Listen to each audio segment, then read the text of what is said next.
In this lecture, we will learn DC resistance of PN junction diode. As the operating point of diode moves, the resistance of the diode will also change. In the load line lecture, I explained you what is an operating point, and how operating point changes with change in resistance. In the same way, if we change the operating point, the diode resistance will also change, because operating point is nothing but I dq and VDQ. These are the coordinates of operating point, and if you change the operating point, it means you are changing the current through the diode or voltage across the diode or both. And when you change them, the resistance will also change, because resistance is equal to V by I. So this is very easy thing to understand, and the type of applied voltage will define the resistance levels. If you apply DC voltage, then the resistance will be different, and if you apply AC input, the resistance will be different, because in case of AC input, the voltage and current will be alternating, and you have a resistance which is different compared to the resistance obtained in case of DC input. We will learn three resistance levels. First one is DC or static resistance, and the second one is AC or dynamic resistance. Second one is AC or dynamic resistance, and the last one is average AC resistance. So these are the three resistance levels we have to study in this course, and in this lecture I will explain DC or static resistance, and in the coming presentations we will complete AC and average AC resistance. So let's start with DC or static resistance. When we apply a DC voltage to a circuit having semiconductor diode, the operating point will not change with time, because IDQ and VDQ will not change in case of DC input, and because of this, operating point will not change. And we can easily calculate the diode resistance by finding the corresponding diode current and diode voltage. If this is the VI characteristics of the diode, and let's say this point here is the Q point, the operating point, and we have to find the corresponding diode voltage. Let's say it is VDQ, and the corresponding diode current, let's say it is I dq.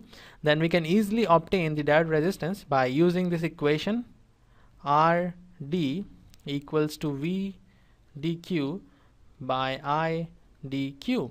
Now why we are writing Q in the representation of diode voltage and current through the diode? Because Q is derived from quiescent. Q is derived from quiescent, and quiescent means still or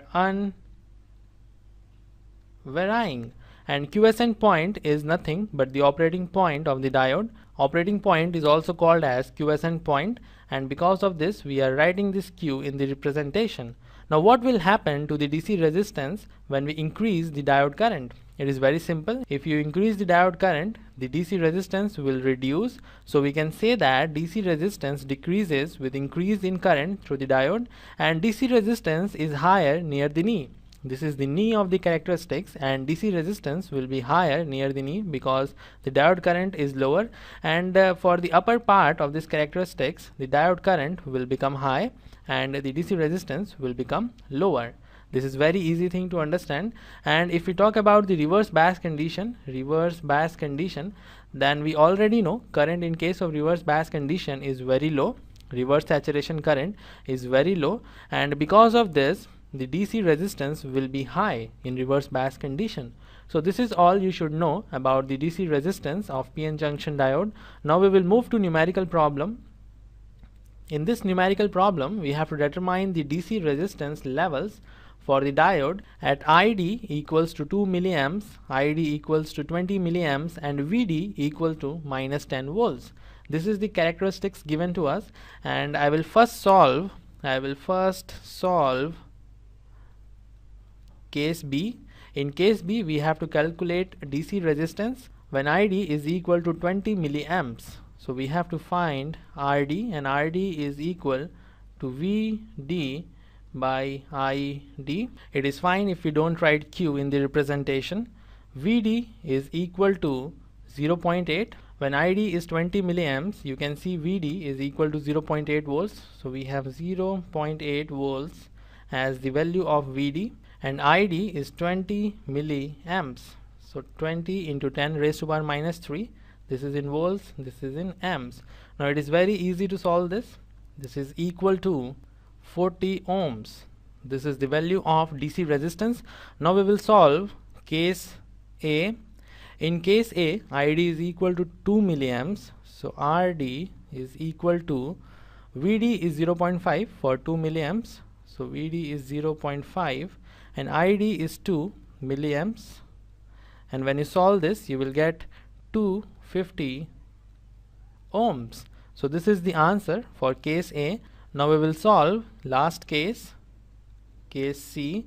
In this case, we have to find the diode resistance when VD is equal to minus 10. And when VD is minus 10, it simply implies we have to find DC resistance in reverse bias condition. Here we have minus 10 as the diode voltage, and current through the diode is 1 microamps.